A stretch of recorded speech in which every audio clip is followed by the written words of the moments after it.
എല്ലാവർക്കും നമസ്കാരം. ബഹുമാന്യരായ ഭക്തജനങ്ങളെ, നമ്മുടെ പാലക്കാട് ഭഗവതിയുടെ അനുഷ്ഠാന മണ്ഡപത്തിൽ ഈ വരുന്ന പുതുവർഷ പുലരിയിൽ, ചിങ്ങപ്പുലരിയിൽ ആരംഭിച്ച് തുടർച്ചയായിട്ട് 4 ദിവസം ഗായത്രി സുഹൃതഹോമ യജ്ഞം നടക്കുകയാണ്.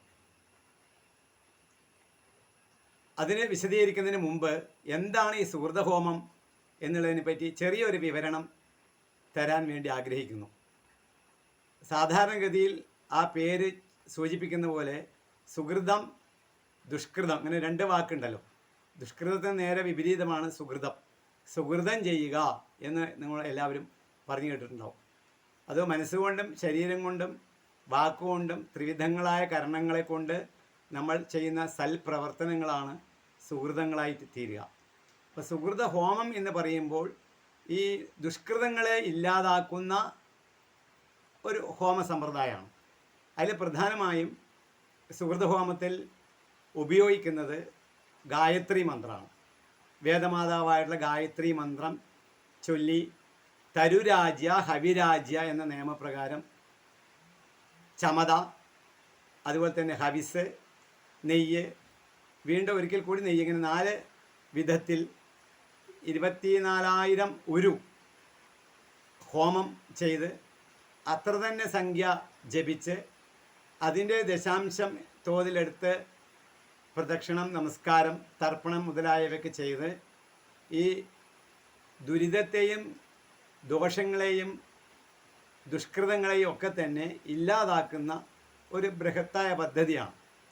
ഈ സുഹൃതഹോമം 24,000 ഉരു സാധാരണഗതിയിൽ ചെയ്ത് വരാറുള്ളത് ബ്രാഹ്മണ വിഭാഗത്തിൽപ്പെട്ട ആളുകളാണ്.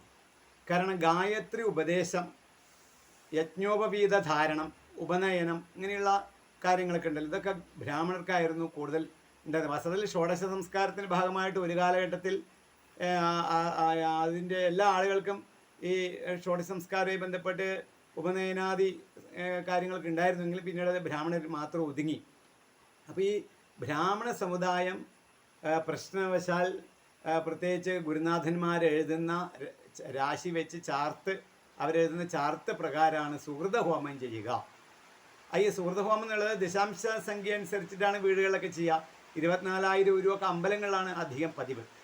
അപ്പോൾ അതിൽ 2,400, അങ്ങനെ 6,000, 3,000 അങ്ങനെ അതിനെ അംശിച്ചെടുത്തിട്ടാണ് ഈ സുഹൃതഹോമം ചെയ്യുക.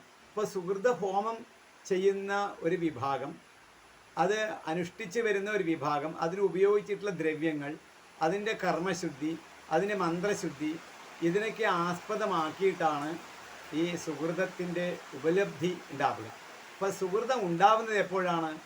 ഈ ദോഷങ്ങളും അതുപോലെ തന്നെ ദുരിതങ്ങളും ദുഷ്കൃതങ്ങളും, ഈ 3 എണ്ണവും ഇല്ലാതാവുമ്പോഴാണ് സുഹൃതം ഉണ്ടാവുന്നത്. അപ്പോൾ ഇത് ജ്യോതിഷവശാൽ വാക്കുകൊണ്ടും മനസ്സുകൊണ്ടും ശരീരം കൊണ്ടും ത്രിവിധങ്ങളായ കരണങ്ങളെ കൊണ്ട് ചെയ്യുന്നു. അത് ഇന്ന ഗ്രഹങ്ങൾ ഇന്നവിടെ നിന്ന് കഴിഞ്ഞാൽ അത് ഇന്ന രീതിയിൽ വന്നിട്ടുള്ള